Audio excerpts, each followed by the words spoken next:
প্রিয় বন্ধুরা, প্রীতি, সালাম এবং শুভেচ্ছা নেবেন।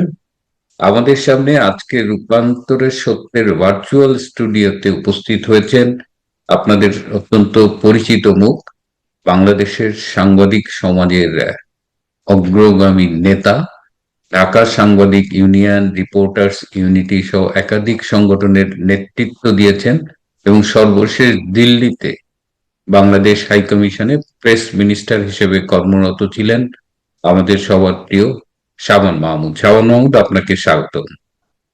আপনাকে অনেক অনেক ধন্যবাদ আজকে আমাকে আপনার অনুষ্ঠানে যুক্ত করার জন্য। শাবান মাহমুদ, মাঝে মধ্যে ফোনে কথা হলেও অনেকদিন পরে আপনাকে স্ক্রিনে দেখলাম আমার সাথে, আপনার সাথে। তো আমি একটু পেছন থেকে শুরু করি। বিগত সরকার, মাননীয় প্রধানমন্ত্রী শেখ হাসিনার যে সরকার, তার বিরুদ্ধে একটা অভিযোগ ছিল যে সেই সময়ে গণমাধ্যমের পর্যাপ্ত স্বাধীনতা ছিল না বাংলাদেশে। আপনি এই ব্যাপারে কি বলবেন? আপনাকে ধন্যবাদ। যদি বিগত শেখ হাসিনার সরকারের সঙ্গে পরবর্তী ডক্টর ইউনূসের অন্তর্বর্তী সরকার কিংবা বর্তমান তারেক রহমান সাহেবের বিএনপি জামাত বিরোধী দলে আছে বিএনপি সরকারের যদি আমি কম্পেয়ার করতে চাই, তাহলে আমি কয়েকটা উদাহরণ দিলেই বোঝা যাবে যে তখনকার আর এখনকার গণমাধ্যমের স্বাধীনতার পার্থক্যটুকু। দেখুন, সারা পৃথিবীতেই বিশেষ করে দক্ষিণ এশিয়ার দেশগুলোতে আমরা সবসময় লক্ষ্য করে আসছি যে এই দেশগুলোতে সাধারণত গণমাধ্যমগুলো পুরোপুরি স্বাধীনতা কখনো ভোগ করতে পারে না, এখানকার সামাজিক, রাজনৈতিক, অন্যান্য বাস্তব প্রেক্ষাপটের কারণে।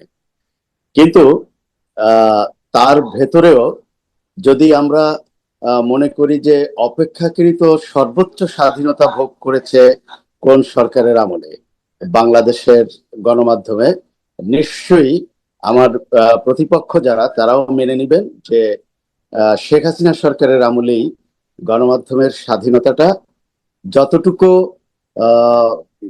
সরকারের পক্ষে অবারিত করা যায় অথবা আমাদের প্রত্যাশার সঙ্গে পুরোপুরি না মিললেও কাছাকাছি জায়গায় যে মিলটা খুঁজে পাওয়া যায় স্বাধীনতার পরে, আমার মনে হয় যে বিশেষ করে 90 দশকের পরে যেসব সরকারগুলো আসছে সেই সরকারগুলোর মধ্যে যদি কম্পেয়ার করি, অবশ্যই এক বাক্যে স্বীকার করতে হবে শেখ হাসিনা সরকারের আমলে গণমাধ্যমের সর্বোচ্চ স্বাধীনতা গণমাধ্যম কর্মীরা ভোগ করেছে।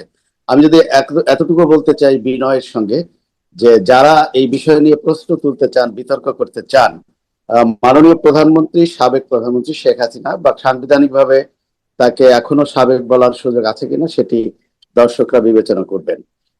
তার আমলে তিনি দুটি জাতীয় দৈনিকের কথা নিজেই স্বীকার করতেন যে এই দুটি কাগজ, একটি ইংরেজি আর একটি বাংলা, তিনি পড়েন না।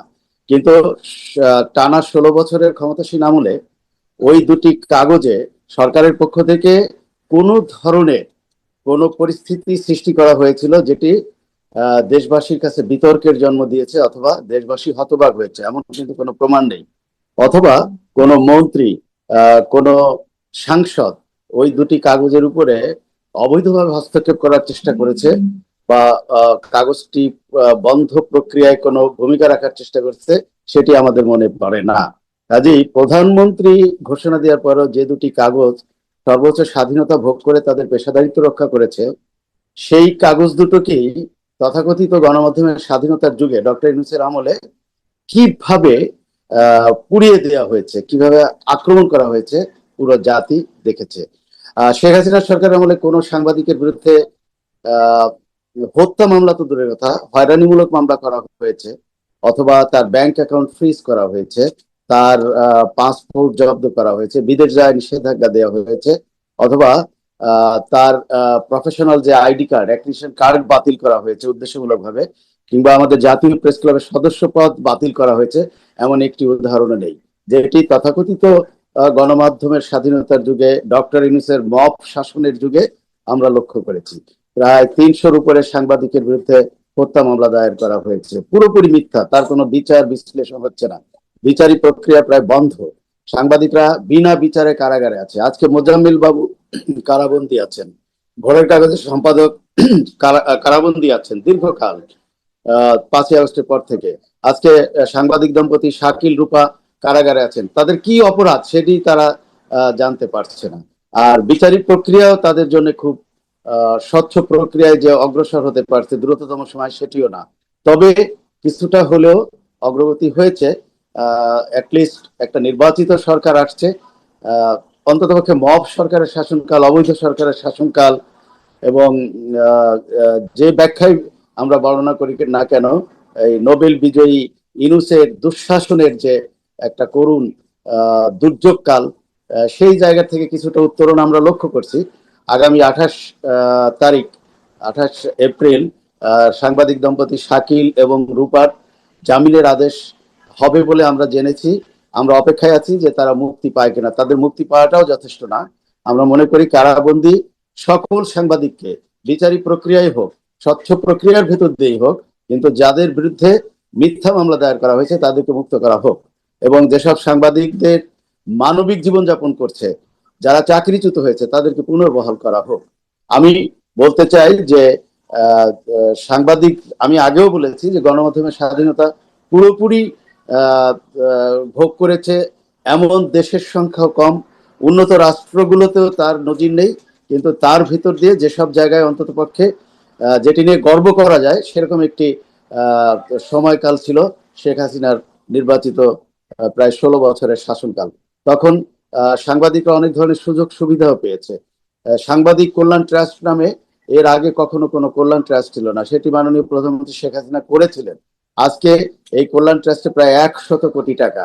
যে কোনো সাংবাদিক অভাবে, অনটনে, দারিদ্রে বা বড় কোনো ধরনের দুর্ভোগে পড়লে বা বিনা চিকিৎসায় যারা জীবন দিতে হয়েছে অতীতে, তারা অন্তত চিকিৎসার সুযোগ পাচ্ছে এই প্রধানমন্ত্রী কল্যাণে। এবং শেখ হাসিনার সরকারের আমলে অসংখ্য ইলেকট্রনিক মিডিয়া এবং প্রিন্ট মিডিয়া বিকশিত হয়েছে এবং সেখানে রাজনৈতিক পরিচয়ের কারণে কাউকে চাকরিচ্যুত করা হয়েছে, রাজনৈতিক পরিচয়ের কারণে কেউ হত্যা মামলার শিকার হয়েছে, রাজনৈতিক পরিচয়ের কারণে কাউকে কারাবন্দী করা হয়েছে, এমন কোনো নজির আমরা দেখি না। আপনার নিশ্চয়ই মনে আছে যে প্রথম আলোর একজন রিপোর্টার বা সাংবাদিক রোজিনা ইসলাম, তিনি সচিবালয়ে তার রিপোর্টিং সংক্রান্ত একটি কাজে যখন তিনি বিতর্কে জড়িয়ে পড়েন এবং তাকে কারাগারে আটক করা হয়, মাত্র কয়েক ঘন্টার মধ্যে সারা বাংলাদেশে তখনকার গণমাধ্যম নেতৃত্বের যারা সাংবাদিক সংগঠনগুলো ছিল তারা কিন্তু প্রবল প্রতিবাদ করেছে। যদি গণমাধ্যমের স্বাধীনতা না থাকতো অথবা সরকারের নিপীড়ন নির্যাতনের কোনো চিত্র থাকতো, তখন কিন্তু এটি সম্ভব হতো না। এবং অল্প কয়েকদিনের মধ্যেই সাংবাদিকদের প্রবল আন্দোলনের চাপে রোজিনা ইসলাম মুক্ত হন। এবং আমি তখন সরকারি দায়িত্বে ছিলাম, দিল্লির প্রেস মিনিস্টার ছিলাম বাংলাদেশ হাই কমিশনে। সেখান থেকেও আমি আমার টাইম লাইনে, ফেসবুক টাইম লাইনে আমি কিন্তু রোজিনা ইসলামের মুক্তি দাবি করেছিলাম। যদি গণমাধ্যমের স্বাধীনতা না থাকতো তাহলে সরকারি দায়িত্বে, একটি গুরুত্বপূর্ণ দায়িত্বে থাকা অবস্থায় আমার ফেসবুকে অনলাইনে টাইম লাইনে তার মুক্তি দাবি করে আমার চাকরিটি বহাল থাকার কথা না। আমি অসংখ্য উদাহরণ দিতে পারি, কিন্তু সময়ের সংক্ষিপ্ততার কারণে এর বেশি আমি বলতে চাচ্ছি না। মিল্টন ভাই, আপনাকে ধন্যবাদ। অন্য কোনো প্রশ্ন থাকলে আপনি আমাকে জানাতে পারেন বা বলতে পারেন। এখানে দুটো বিষয় এসেছে যে আপনার কাছে আমরা জানলাম, ইভেন আমি এত সচেতন তারপরেও আমি কিন্তু নতুন দু তিনটা জিনিস জেনেছি। এই যে সাংবাদিকদের জন্য এত কিছু করেছেন শেখ হাসিনার সরকার, সাংবাদিক কল্যাণ ট্রাস্ট, আমি জানি যে সাংবাদিকদের জন্য বোধহয় আবাসন সমস্যারও কিছু সমাধানের চেষ্টা করা হয়েছে। এই বিষয়গুলো সাধারণ মানুষ সেভাবে জানে না, 1 নাম্বার। 2 নাম্বার হলো এই যে সাংবাদিকদের বর্তমান যে ভীষণ একটা কালো যুগ যাচ্ছে গণমাধ্যমের জন্য, গণমাধ্যমের ত্রুটি চেপে ধরা হয়েছে। সাংবাদিকের কথা বললেন মোজাম্মেল বাবু ভাই, শ্যামল দা, ফারহানা, ফারজানা রূপা এবং শাকিল দম্পতি। তো এদের জন্য আপনারা কি করছেন? এট দ্য সেম টাইম আরেকটু একটু বলি, যেহেতু সময় কম, যে অনেক সাংবাদিক চাকরিচ্যুত হয়েছে এবং তারা মানবেতর জীবন যাপন করছে। অনেককে চিনি যে তারা পেশা বদলে এমন কাজ করছে যেটা তাদের সাথে খুবই বেমানা। তো এই জায়গাটায় আপনারা কি করছেন এবং কেন আমরা আসলে জানিনি যে সরকার সাংবাদিকদের জন্য এত কিছু করেছেন? এটি আমাদের যারা যারা এই সুবিধাগুলো ভোগ করেছিল, যারা মাননীয় প্রধানমন্ত্রী শেখ হাসিনা সরকার আমলে সাংবাদিক কল্যাণ ট্রাস্ট থেকে এই সাহায্যগুলো তাদের জীবনের কঠিন মুহূর্তে পেয়েছিল, এটি তাদের কৃতজ্ঞতার জায়গা থেকে একটা সামাজিক গণযোগাযোগ মাধ্যমে প্রচারের সুযোগ ছিল। কেউ কেউ করেছেন, কেউ কেউ মনে করেছেন যে এটি হয়তো সরকারের দায়িত্ব, আমরা তারই অংশ হিসেবে পেয়েছি, কিন্তু এটি ভুল ধারণা। অতীতে কোনো সরকারের আমলে সাংবাদিক কল্যাণ ট্রাস্ট করার মতো কোনো মানসিকতা তথ্যমন্ত্রী বা সরকারের মধ্যে ছিল না, তাই এতদিন হয়নি। এটি অত্যন্ত মানবিক প্রধানমন্ত্রী হিসেবে শেখ হাসিনার দেশব্যাপী একটা গ্রহণযোগ্যতা তখন তৈরি হয়েছিল, এবং তিনি মানবিক জায়গাগুলোতে অবশ্যই অনেক ভূমিকা রেখে আসছেন। তার রাজনৈতিক প্রতিপক্ষরাও কিন্তু এটি পর্দার আড়ালে হলেও স্বীকার করেন। এমনকি আমরা আওয়ামী লীগের সবচেয়ে শক্তিশালী রাজনৈতিক প্রতিদ্বন্দ্বী হিসেবে পরিচিত বিএনপির কোন এক শীর্ষ নেতাও কিন্তু তার চিকিৎসার সময় মাননীয় প্রধানমন্ত্রীর অর্থনৈতিক সহযোগিতা কিন্তু তিনি পেয়েছেন। এর বাইরেও অনেক গুণী শিল্পী আছেন, সাংবাদিক আছেন, লেখক আছেন, রাজনৈতিক ব্যক্তিত্ব আছেন, বা সংস্কৃতি ব্যক্তিত্ব আছেন, যে তারা রাজনৈতিক আদর্শের জায়গা থেকে বঙ্গবন্ধুর আদর্শকে ধারণ করেন বা শেখ হাসিনার রাজনৈতিক দর্শনকে ধারণ করেন এমন সুনির্দিষ্ট প্রমাণ নেই, বরং তাদের ব্যাপারে সুনির্দিষ্ট অন্য কোনো আদর্শিক ধারার প্রমাণ রয়েছে। কিন্তু তাদের মানবিক জায়গাগুলোতে যখন কোনো অর্থনৈতিক সহযোগিতা বা সরকারের পৃষ্ঠপোষকতার প্রয়োজন হয়েছে, মাননীয় প্রধানমন্ত্রী শেখ হাসিনা সেগুলো অকাতরে তিনি সেগুলো কোনো ধরনের বিশ্লেষণ ছাড়াই নির্মোহভাবে জাতির বৃহত্তর স্বার্থে, দেশের স্বার্থে, গণতন্ত্রের স্বার্থে এবং সর্বোপরি ওই পরিবারের স্বার্থে বিবেচনা করে তিনি সেটি করেছেন। এরকম অসংখ্য উদাহরণ আছে, এটি আমি দিতে পারবো, আপনারাও জানেন, সাংবাদিক হিসেবে, লেখক হিসেবে, কলামিস্ট হিসেবে। আমি যেটি বলতে চাচ্ছি মিল্টন ভাই, গত প্রায় 16 বছরের আওয়ামী লীগ সরকারের যে টানা শাসনকাল, তখন আমার জানা মতে প্রায় 1000 সাংবাদিক তারা সরকারি আবাসন সুযোগ সুবিধা পেয়েছে, অর্থাৎ রাজুকের প্লট বরাদ্দ হয়েছে তাদের নামে, তারা পেয়েছে। এটি কিন্তু সাংবাদিকদের ন্যায্য দাবি, তাদের একটি কোটা থাকে, সেই কোটা অনুযায়ী সাংবাদিকরা এটা পাবে। কিন্তু শেখ হাসিনার সরকারের আমলে সর্বোচ্চ সংখ্যক প্লট বরাদ্দ করা হয়েছে, এবং সেখানে কোনো কোনো জায়গায় দলীয় বিবেচনার ঊর্ধ্বে উঠে এই প্লট বরাদ্দ করা হয়েছে। সেখানে সাংবাদিকতার পেশাদারিত্বকেই গুরুত্ব দেওয়া হয়েছে। যেমন আমি যদি বলি যে বর্তমান জাতীয় প্রেস ক্লাবের যিনি সাধারণ সম্পাদকের দায়িত্ব পালন করছেন আইয়ুব ভূঁইয়া, তিনিও কিন্তু রাজুকের 5 কাঠার একটি প্লট পেয়েছিলেন, কিন্তু 5 আগস্টের পর থেকে তিনি পুরোপুরি আওয়ামী লীগ সরকারের বা রাজনৈতিক দলের বিপক্ষে যে কর্মকাণ্ড পরিচালিত হচ্ছে তার নেতৃত্ব দিচ্ছেন। কাজেই তখন কিন্তু তাকে বিবেচনায় আনা হয়নি যে তিনি কোন রাজনৈতিক দলের ছিলেন। এরকম যদি আমি বলি, আরো অনেকের নাম এখানে উল্লেখ করতে পারবো, যে কেউ কেউ 10 কাঠারও প্লট পেয়েছেন, সেটি শেখ হাসিনার উদারতার কারণে কিংবা সরকারের উদারতার কারণে। প্রত্যেকেই যে প্রধানমন্ত্রী শেখ হাসিনা চিনতেন এমন নয়, কিন্তু তার উদার গণতান্ত্রিক নীতির কারণে হয়তো যারা বরাদ্দ নিশ্চিত করেছেন তারা সেই সুযোগটুকু পেয়েছেন।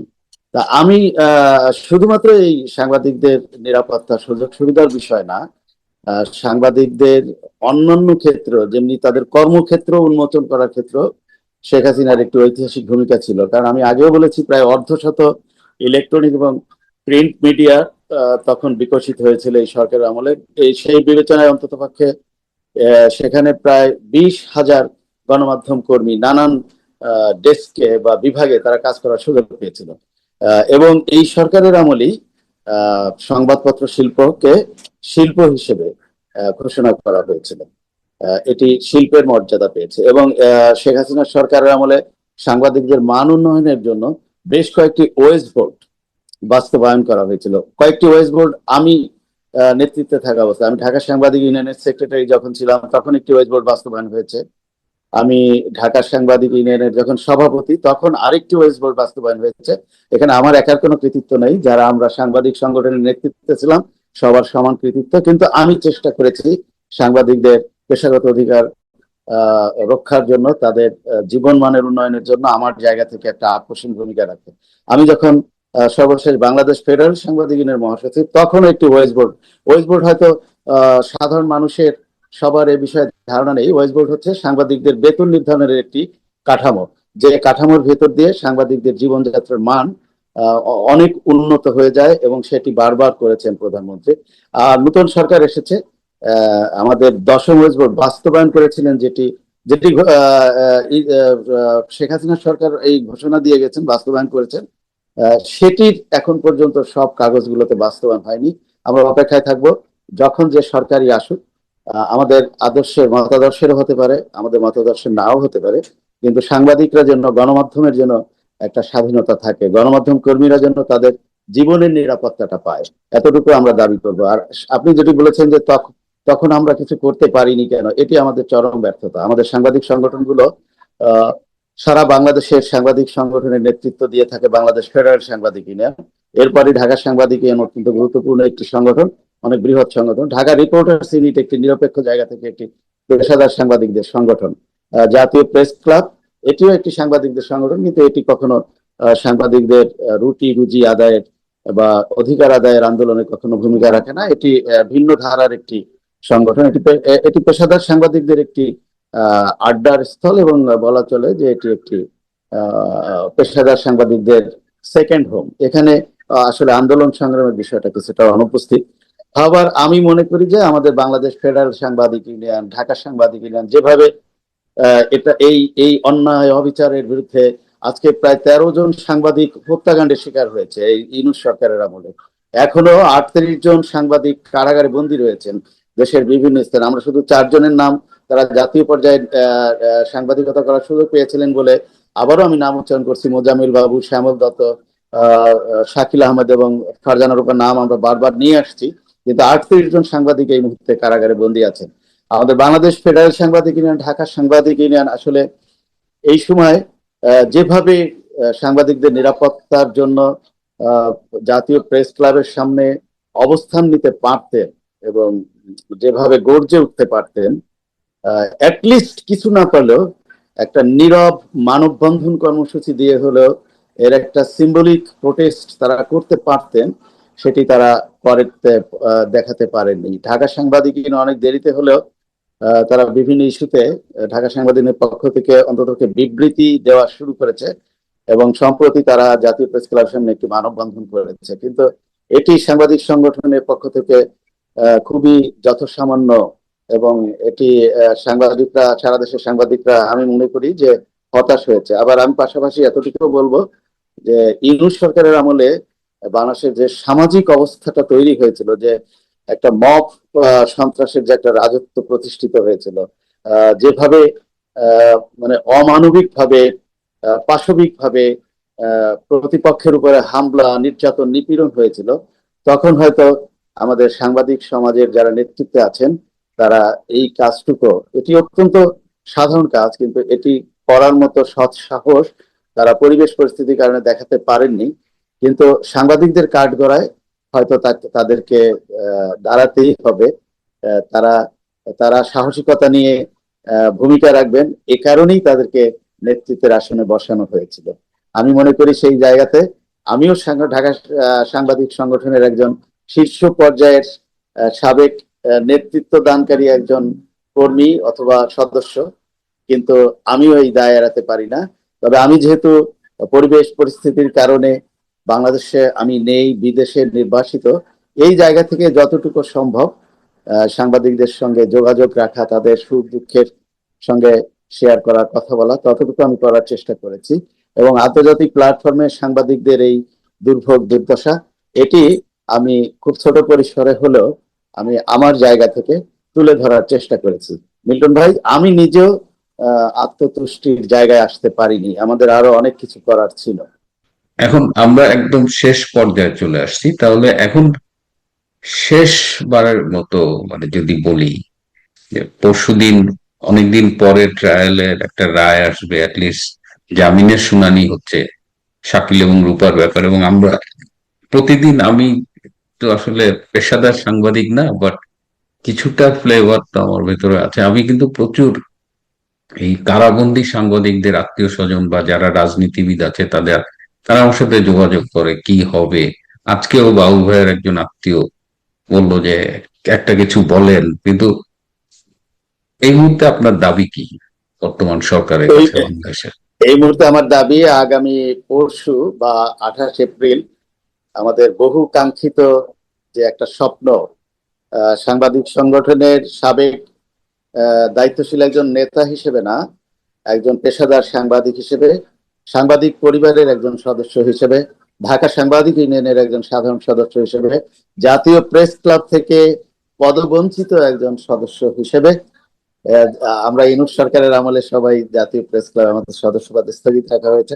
আর ঢাকা রিপোর্টার্স ইউনিটির একজন সদস্য হিসেবে, বিভিন্ন সাংবাদিক সংগঠনের একজন সক্রিয় সদস্য হিসেবে আমার এই সরকারের কাছে দাবি থাকবে যে আগামী পরশুদিন আমরা আশা করব যে সাংবাদিক দম্পতি শাকিল আহমেদ এবং শাকিলা রূপা তারা মুক্ত হবেন জামিনে, এবং তাদেরকে আমরা ফুলের মালা পরিয়ে তাদেরকে মুক্ত করে আনবো। আমরা বিজয়ের হাসি হাসবো। যদিও তাদের জামিনটা যথেষ্ট না, এই 1.5 বছরে অনেক প্রশ্নের জন্ম হয়েছে। কেন তাদেরকে বিনা বিচারে আটক করা হয়েছিল, কেন তাদের বিরুদ্ধে হত্যা মামলা দেয়া হয়েছিল, সেই সব প্রশ্ন কিন্তু আমাদের সামনে আসবে, এবং আমরা নিশ্চয়ই এই এই বিষয়গুলো আবারও আমরা প্রশ্ন তুলব। আমি বিশ্বাস করি যে এরপরে আমাদের প্রিয় সাংবাদিক বড় ভাই, আমাদের অত্যন্ত কাছের বড় ভাই মোজাম্মেল বাবু, যিনি 71 টেলিভিশনের জন্মলগ্ন থেকে এই টেলিভিশনটি পৃষ্ঠপোষকতা করে দর্শক নন্দিত করেছেন, এই টেলিভিশনের একজন অন্যতম মালিক, এবং তিনি সিইও ছিলেন, এবং সাংবাদিক সমাজে তার একটা ব্যাপক পপুলারিটি আছে আমি মনে করি তার ব্যক্তিগত বিহেভিয়ার কারণে।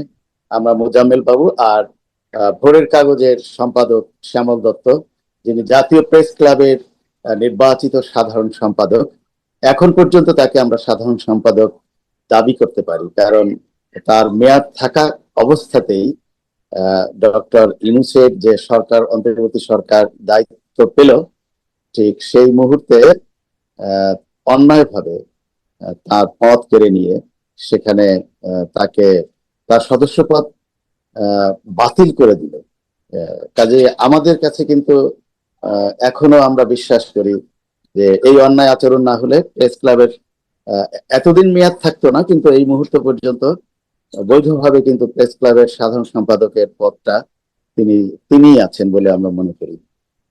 শ্যামল দত্তের তিনি মুক্ত হবেন, এবং যেসব সাংবাদিকের নামে মিথ্যা মামলা দায়ের করা হয়েছে, হত্যা মামলা দায়ের করা হয়েছে, সেই সব মামলাগুলো সঠিক তদন্তের ভেতর দিয়ে তাদেরকে এই হত্যা মামলার দায় মুক্ত করা হবে, এবং যেসব সাংবাদিকদের বিরুদ্ধে নানানভাবে হয়রানিমূলক নিপীড়নমূলক কার্যক্রম অব্যাহত রয়েছে তার অবসান ঘটবে।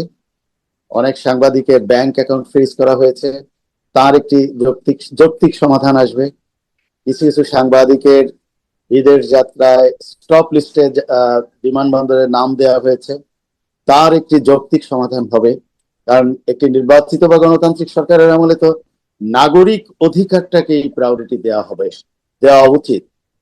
সেই জায়গা থেকে নাগরিকরা যদি তার মৌলিক অধিকার থেকে বঞ্চিত হয়, তখন তো সেই সরকারকে গণতান্ত্রিক সরকার বা নির্বাচিত সরকার হিসেবে আখ্যায়িত করা অত্যন্ত দুঃসাধ্য বিষয় হয়ে দাঁড়ায়।